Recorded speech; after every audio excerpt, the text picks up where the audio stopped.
Here are 5 keys to structuring a successful recurring revenue product. So, number one, it should be built around a measurable and ongoing goal. There's a big difference between a community that helps people train to run the Chicago Marathon and one that helps them run 5 marathons a year. A community that's about just training for the Chicago Marathon is going to have a massive churn rate because after the marathon, everyone's done because their goal, that was it, right? The one that's 5 marathons a year, you're going to churn a lot less. And that's really important. You can't have a successful recurring revenue product with high churn. You're not going to always be bringing in new people. If you're basing it on recurring revenue, you need something that people are going to want to stick around for a while. And there's a reason for them to do so. The second key to a successful recurring revenue product is that the product should evolve. So what I mean by that is what a member is paying for in month 6 is different than what they're paying for in month 1. For example, if you just have a bunch of information and they come in month 1 and they get all the information, and month 6, it's just all the same stuff. Like why would they keep paying? If what they're paying for, again, like Jay's community, right? If part of what I'm paying for is every month, all the members are sharing what's working for them. Every month I'm getting what I get in month 6 is different than what I got in month 1, right? So that's another thing that's helpful. If you have a community where you're just saying the same things all the time and there's nothing new, eventually people are like, I've heard it all, I'm moving on. The third key to a successful recurring revenue product is that there's a cost, quote unquote, cost to canceling, even if it's just an opportunity cost.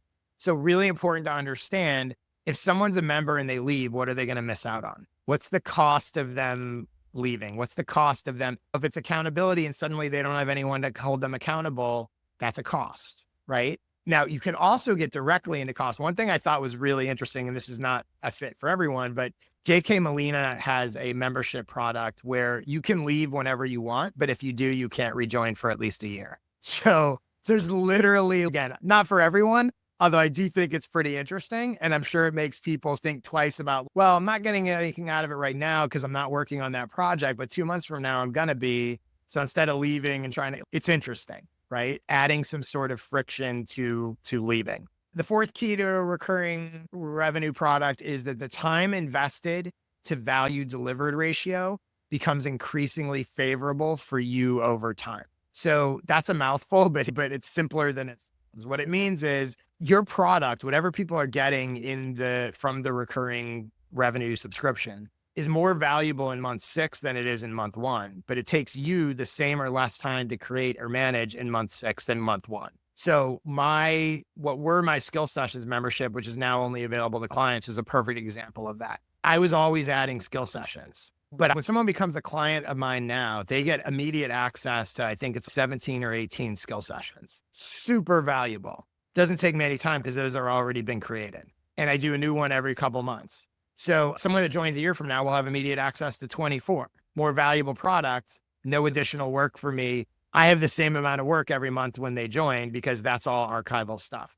So if you can create things, and again, whether it's a community, whatever it is, resources over time, where it's like the product should be getting more and more valuable over time, even without you doing additional work. If anything, the additional work should be less as you go. More members in a community, more people can, that's another example, right? If it was your typical sort of Facebook group, if there's more members creating value in month 6 than there are in month 1, it's a more valuable community, but no additional work on your part. So something just to think about. And then number 5, your community should have a capacity limit. It should not be unlimited membership, unlimited number of people can subscribe, anything like this.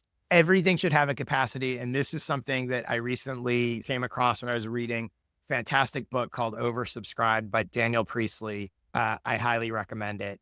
Everything should have a capacity, which creates scarcity, urgency, and ensures quality control. When Jay Clouse launched his lab, he limited it to 2 members for, I think, the first couple of years and had a waiting list. Really smart. I am now limiting the number of clients that I take on.